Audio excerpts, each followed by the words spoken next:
Eh, bonjour les amis, alors je sais que certains vont être déçus, mais on va mettre de côté l'Exode, en tout cas pour aujourd'hui, on le reprendra demain, mais je vois passer dans le programme des lectures un évangile de Luc, qui est le chapitre 6, les versets 27 à 38. C'est un passage qui est difficile, complexe, mais ô combien important, et très honnêtement, j'ai peu de valeur ajoutée, je pense, à vous passer, mais je ne me sens pas de passer à côté du texte sans l'aborder avec vous. Pourquoi? Parce qu'il s'agit tout simplement de l'amour des ennemis. Et c'est un sujet que l'on va comprendre qui est compliqué. Il était déjà compliqué du temps de Luc, il l'est toujours aujourd'hui. Voilà. Mais je vous dis, à vous qui m'écoutez, aimez vos ennemis, faites du bien à ceux qui vous haïssent, bénissez ceux qui vous maudissent, priez pour ceux qui vous calomnient. À qui te frappe sur une joue, présente encore l'autre. À qui te prend ton manteau, ne refuse pas non plus ta tunique. À quiconque te demande, donne. Et à qui te prend ton bien, ne le réclame pas. Et comme vous voulez que les hommes agissent envers vous, agissez de même envers eux. Si vous aimez ceux qui vous aiment, quelle reconnaissance vous en a-t-on? Car les pécheurs aussi aiment ceux qui les aiment. Et si vous faites du bien à ceux qui vous en font, mais quelle reconnaissance vous en a-t-on? Les pécheurs eux-mêmes en font autant. Et si vous prêtez à ceux dont vous espérez qu'ils vous rendent, alors quelle reconnaissance vous en a-t-on? Même les pécheurs prêtent aux prêcheurs pour qu'on leur rende l'équivalent. Mais vous aimez vos ennemis, faites du bien et prêtez sans rien espérer en retour. Alors, votre récompense sera grande et vous serez les fils du Très-Haut, car il est bon, lui, pour les ingrats et pour les méchants. Soyez généreux comme votre Père est généreux. Ne vous posez pas en juge et vous ne serez pas jugés. Ne condamnez pas et vous ne serez pas condamnés. Acquittez et vous serez acquittés. Donnez et on vous donnera. C'est une bonne mesure, tassée, secouée, débordante, qu'on vous versera dans le pan de votre vêtement, car c'est la mesure dont vous vous servez qui servira aussi de mesure pour vous. Voilà. Alors évidemment, quand on lit ce texte, on se dit qu'il est compliqué pour un homme encore aujourd'hui d'être militaire, d'être banquier, d'être juge. Tout ça ne paraît pas très chrétien. Aïe. Et comme je vous l'ai dit, je ne vais pas vraiment vous apporter de réponse à ce texte. Parce que beaucoup s'y sont cassés les dents, on va voir ça ensemble. Mais ce qui est certain, c'est que déjà les premiers chrétiens avaient bien compris que cette question de l'amour des ennemis, c'était probablement une véritable spécificité, voire la caractéristique des chrétiens. Les chrétiens, parce qu'à l'époque, il faut voir que le monde de Jésus naviguait, si je puis dire, entre, d'une part, la loi du talion, œil pour œil, dent pour dent, qui était déjà, je vous rappelle, considérée par les Juifs comme étant une amélioration, puisqu'il n'y avait pas d'augmentation de chaque punition, contrairement à d'autres règles qui étaient appliquées avant. Et puis, il y a une autre règle qui est connue, que la règle d'or, voilà, qui était une règle assez ancienne, qui a été reprise d'ailleurs entre autres par Hillel, qui était un grand rabbin. Et cette règle d'or disait, voilà, ce que tu ne veux pas que les gens te fassent, ne le fais pas aux autres, pour simplifier. Bon, ce qui a été un petit peu transformé dans ce texte-là, parce que c'est devenu ce que tu veux que les autres te fassent, fais-le toi aux autres. Voilà, mais bon, vous voyez que globalement, c'est entre la règle d'or et la règle du talion qu'on arrivait à gérer la société. Et puis patatras, Jésus débarque et dit non, ce qu'il faut c'est l'amour des ennemis. Ce qui est d'ailleurs a priori la meilleure des raisons pour être haï d'une part et pour en plus perdre tout ce qu'on peut imaginer. Voilà.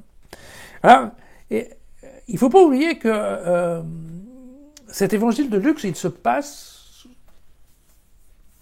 sous l'occupation romaine, voire sous la persécution romaine. Et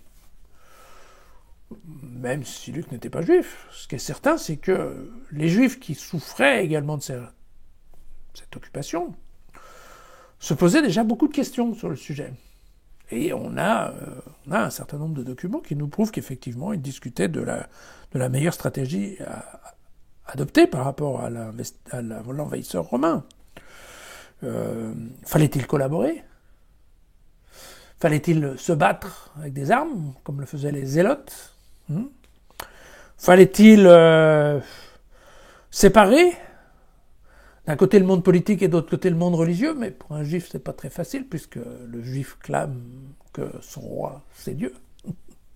Donc là, il se retrouve un petit peu coincé. Ou fallait-il probablement aborder le point de vue des Esséniens, qui était de maintenir une distance physique assez grande entre les purs et les impurs, on va dire ça comme ça, et puis d'afficher en tout cas une haine assez forte contre l'occupant. Voilà. Et évidemment, il y avait des tas de discussions dans les milieux juifs pour savoir si la miséricorde du peuple élu devait toucher tout le monde, ou si ça devait en effet rester dans les limites de la synagogue. Alors, les païens qui, eux, étaient remplis de culture grecque, c'était pas beaucoup plus facile, parce que, certes, eux, ils avaient l'idée du dualisme, et que donc la main droite pouvait éventuellement faire autre chose que la main gauche, mais on sait là aussi, par des textes historiques, que d'un côté, ils disaient qu'il fallait absolument être miséricordieux, par exemple, pour les militaires qui étaient battus, il fallait faire preuve de grandeur et de générosité. Mais en même temps, les mêmes Grecs, par exemple, refusaient à des esclaves le droit de haïr leur maître, même si le maître était un salopard. Donc vous voyez que l'application en termes réels de la dualité n'était pas simple non plus pour les Grecs. D'accord. Et alors, ce passage de Luc, il faut bien comprendre, c'est pas du tout superficiel, c'est pas que l'histoire de la claque sur la joue. Si on regarde bien, on y aborde plusieurs sujets dans l'ordre. L'amour des ennemis, le refus de sa propre défense, donc la règle d'or, mais exprimée d'une manière positive, on l'a vu, d'accord, mais la comparaison avec les pécheurs, si toi tu le fais, que fais-tu d'exceptionnel? Pourquoi on va être content que tu le fasses alors que n'importe quel pécheur le fait aussi, si tu attends la réciprocité, n'est-ce pas? Il y a ensuite, il nous parle de l'amour des ennemis comme signe distinctif des chrétiens, il nous parle ensuite de la miséricorde, il nous parle de ne pas juger, et il nous parle de donner sans mesure. Bon. Vous voyez qu'il est difficile de sortir de là en se disant qu'on a mal compris, parce que là, le clou est bien enfoncé.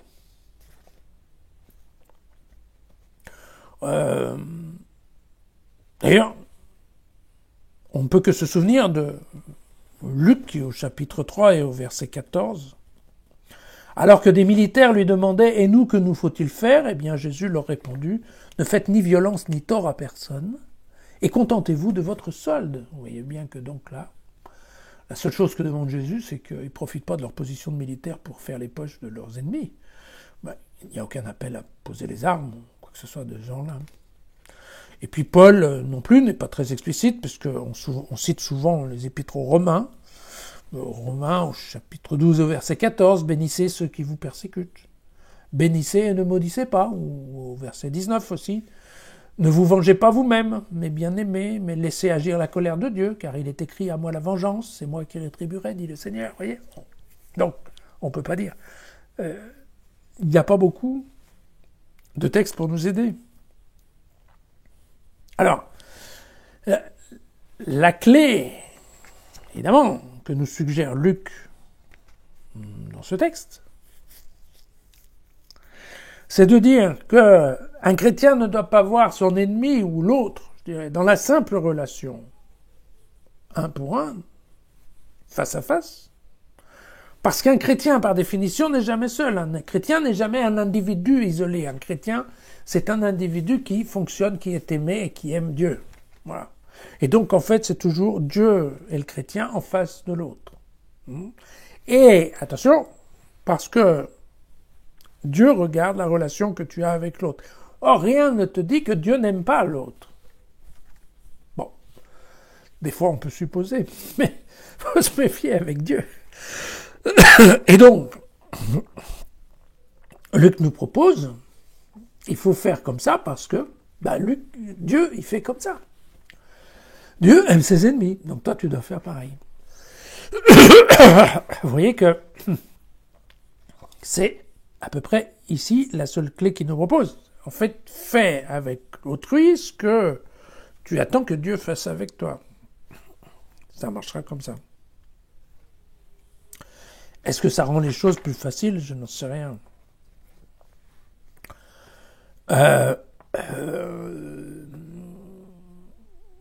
Pour être très honnête, tout le monde s'y est cassé un peu les dents. Je pense à Saint Augustin, par exemple. Bien entendu, il a travaillé sur le sujet. Lui, il s'est basé sur la première partie là, de l'évangile de Luc, ce que je vous disais au chapitre 3, la discussion entre Dieu et les militaires, sur le fait que Dieu ne dit pas aux militaires de poser les armes. Donc Saint Augustin on a déduit que la notion de non-violence était une réalité intérieure, mais que la réalité extérieure, elle, pouvait être complètement différente, que ça ne posait pas de problème, et que donc on pouvait très bien, en effet, être un militaire non-violent à l'intérieur de soi.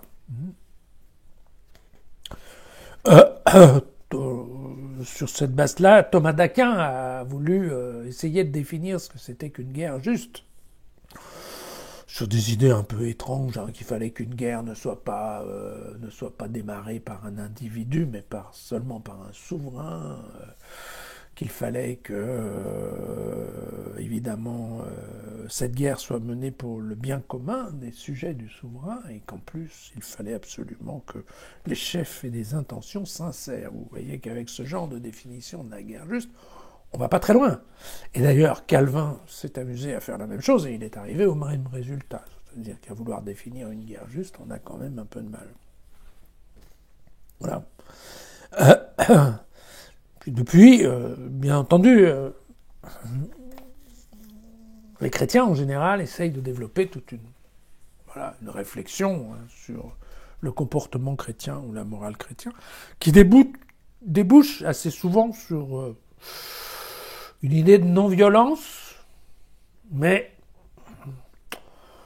de là à devenir un activiste de la non-violence à tout prix, on peut quand même pas dire que ça fasse partie, je dirais, de l'ensemble de l'esprit de l'Évangile. Il y a des soldats plein les évangiles, et personne ne leur reproche leur métier, tant qu'il est fait correctement, sur des bases humaines, on va dire ça comme ça. Voilà. Et donc voilà, c'est en ça que ce sujet est intéressant, c'est que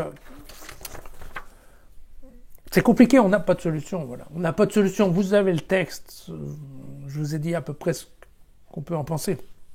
Et à partir de là, mes amis, débrouillez-vous. Oui, je sais.